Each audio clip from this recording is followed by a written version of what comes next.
Pero sawa na ako sa pagiging prinsesa ko. Gusto ko namang maranasan ang totoong buhay na walang anino ng aking mga magulang.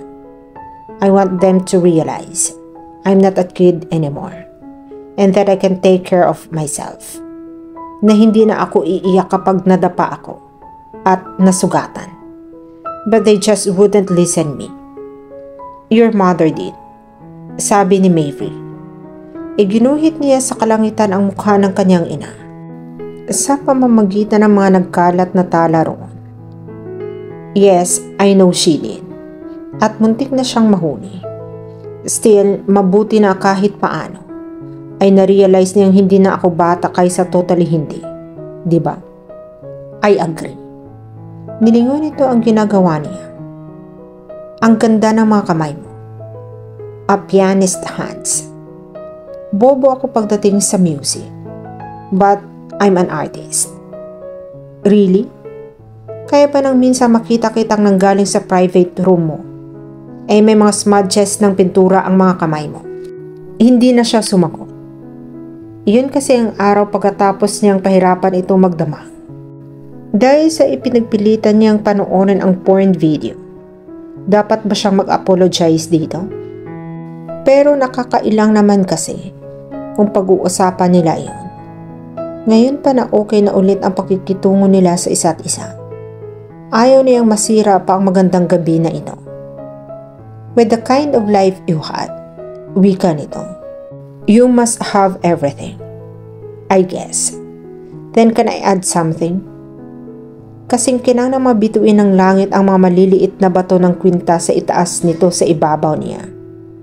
Tumayo siya upang mas makita iyon ng maigi.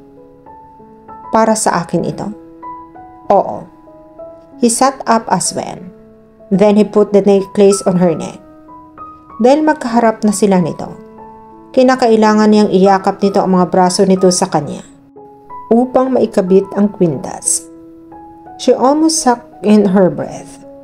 Kapag hinawakan niya ito sa braso nito bilang suporta, they could already be hugging each other. She had her chance, but she didn't grab it. Subalit may iba pa palang plano sa kanya ang tadhana. Hindi ito lumayo sa kanya. Bagkus ay nanatili lang ito sa harap niya. Ilang pulgada lang ang layo ng mukha nito sa mukha niya. Happy 10th day anniversary. Bulong nito bago lumapat ang mga labi sa kanyang mga labi. Yes, it was the happiest 10th day something to her. The best. Super. And as she tasted his lips and sweet kisses once again, she heard a faint singing from a distance. I love you, baby. And if it's a quite alright, I need you, baby. Trust me when I say, pretty baby, don't bring me down. I pray. I love you, baby. Let me love you. Wala sa listahan ni Lara kung paano makukuha ang atensyon ni Maverick na nagawa niya. Gayunpaman, maganda ang kinalabasan ng lahat kahit wala sa plano. Isang araw pagkatapos ng paglalayag nila sa Batanes para sa field assignment nito, wala pa rin silang sinasabing kumpirmasyon tungkol sa mga damdamin nila sa isa't isa. Ngunit sapat na ang mga ngiti at sulyap upang malamang nagkakaintindihan na ang kanilang mga puso. At noon lang siya naging ganoon kasaya sa buong buhay niya. Tila ba mayat may ay gusto niyang humiti kahit walang dahilan.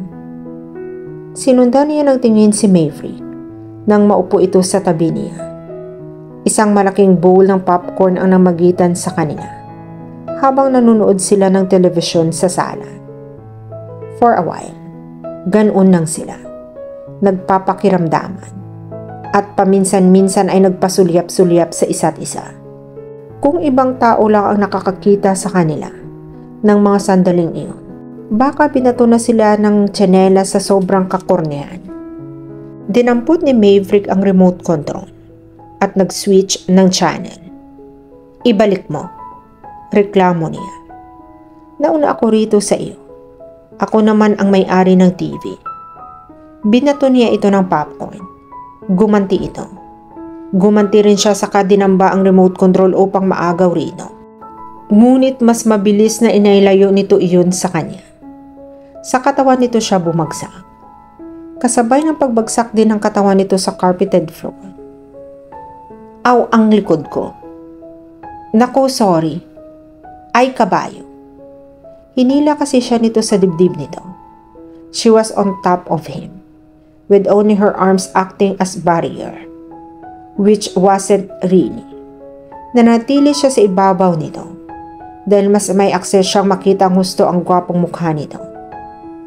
Ikaw lang ang lalaking kilala ko na parang laging may blusher at lipstick. At ikaw lang ang babaeng kilala ko na nakikipagkwentuhan sa akin imbis na hinahalikan na lang ako. She shackled and lowered her lips on his. Wala na siyang pakialam kung sino pa ang makakita sa sitwasyon nila.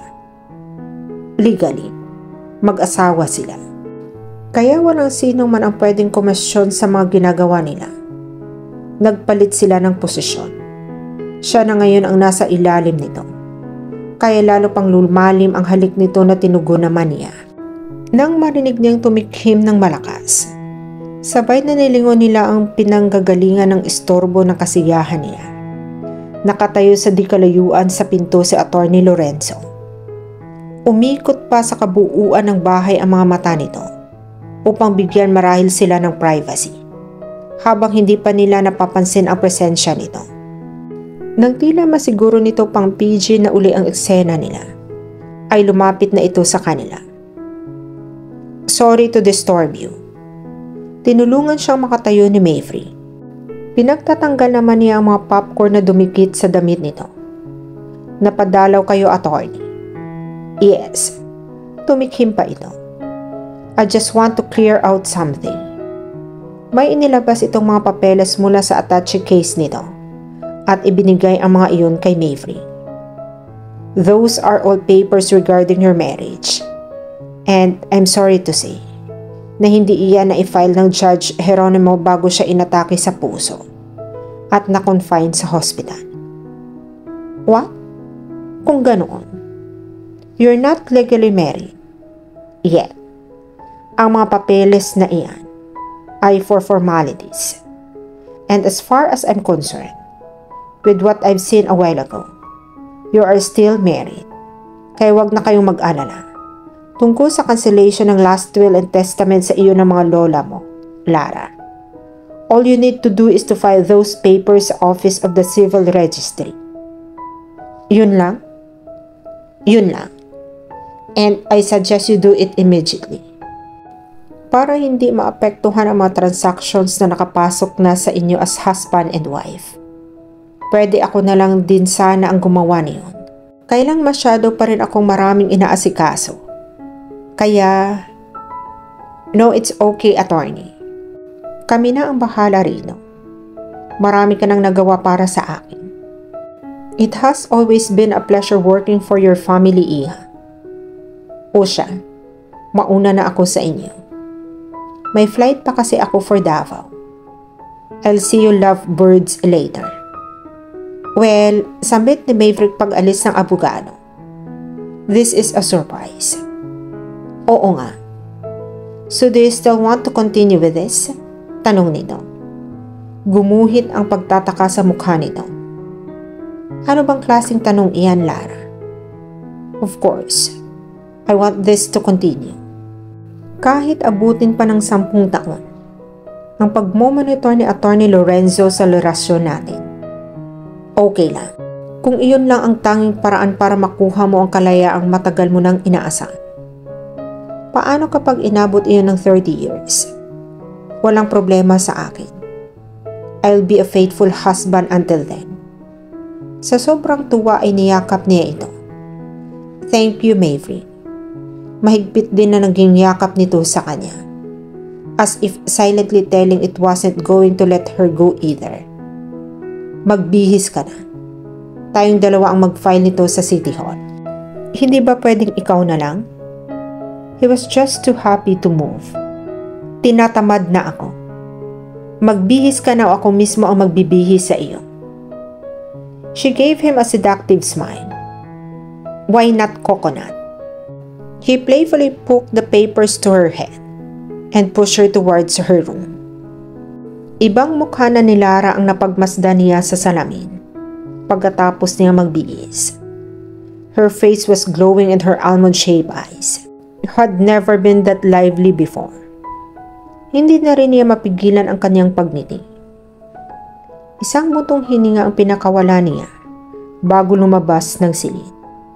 Iyon na ang simula ng bagong buhay niya para sa kanilang dalawa ni Maverick. Mamaya ay sasabihin niya rito ang kanyang nararamdaman.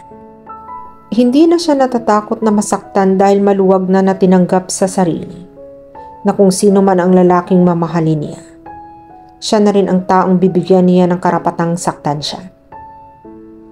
Oo, ganoon na siguro siya kabaliw sa pag-ibig.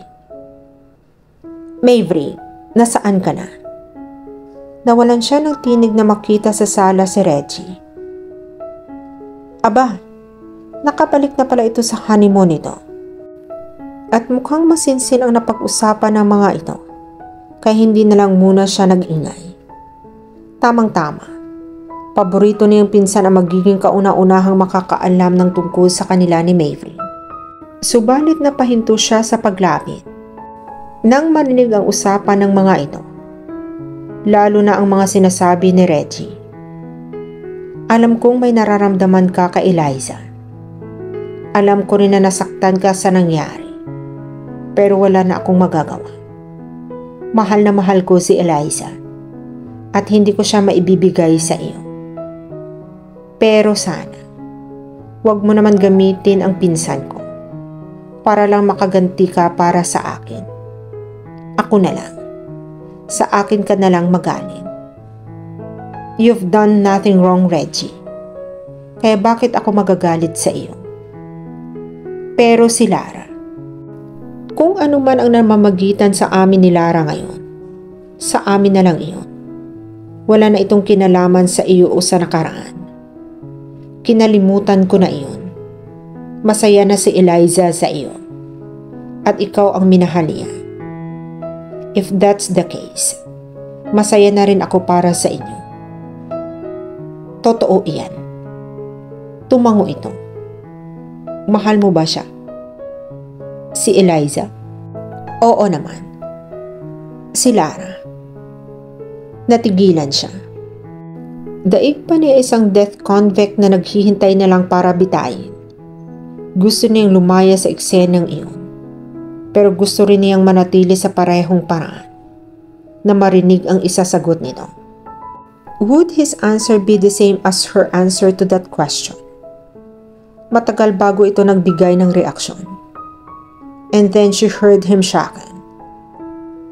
Ayaw kong sagutin iyan. Anito, baka hindi magustuhan ni Lara ang isasagot ko. Kalmutin pa ako noon. Napangiti pa rin siya sa pinsan niya. The tension between the two men was gone. But the tension in her was just building up as her mind started to sink in his words. Oo nga, sang-ayon ni Reggie. Hindi nga pantay minsan ang pag-iisip ng pinsan ko na iyon. Madalas, yung kanan niya kaliwang at yung stop mo, green niya. Oo, kasing gulo niya ang mga sinasabi mo. Magpinsan niya talaga kayo. Napayo ko na lang siya. Kahit anong gagawin niyang pang-aalos sa sarili, hindi pa rin niya maiwasang masaktan. Bakit niya naman kasi napakabilis na aminin nitong mahal nito si Eliza? Samantalang siya, tawa lang isinagot nito. Ibig bang sabihin, hindi magkapareho ang sagot nito sa sagot ng puso niya? Lara, nandyan ka na kanina pa? Tiningnan lang niya ang pinsan niya. Marahang tumango. Lumingon si Maverick sa kanya. Nakangiti ito. But his smile only brought more pain to her heart. Pero nangako siya sa kanyang sarili na kung sakaling masaktan man siya sa piling nito, okay lang dahil iyon ang pinili niyang landas. Ang mahalin ito kapalit man ng iyon ng kabiguan niya. Kaya okay lang. Pansamantala habang nasa harap nito, kaya niyang magpanggap na masaya. Ano nga palang ginagawa mo rito, Reggie? Ang bilis namang matapos ang honeymoon ninyo ng asawa mo. Tiningnan niya si Maybelline. Siguro dapat ay hindi na siya nagbabanggit ng anumang tungkol sa babaeng mahal nito. She bit her lower lip. Kailangan niyang lumayo. Kung hindi ay makikita na nito ang totoong nararamdaman niya. At hindi niya kailangan ng awa mula kanino man ng mga sandaling iyon. Sinusundo mo na ba ako? Sandali at magliligpit lang ako ng mga gamit ko. Hindi kita sinusundo. Pakihintay na lang ako rito. Nagmamadaling nagtungo siya sa kanyang silid. Nanlalabo na ang kanyang mga mata dahil sa mga nagbabantang luha. 3 beses na niya kinakailangan magpakawalan ng buntong hininga bago na kontrol kahit paano ang emosyon niya. At dito na po nagtatapos ang part 11 ng ating kwento. Sabay-sabay po nating abangan ang susunod na kabanata. Be good, be safe, and God bless po everyone.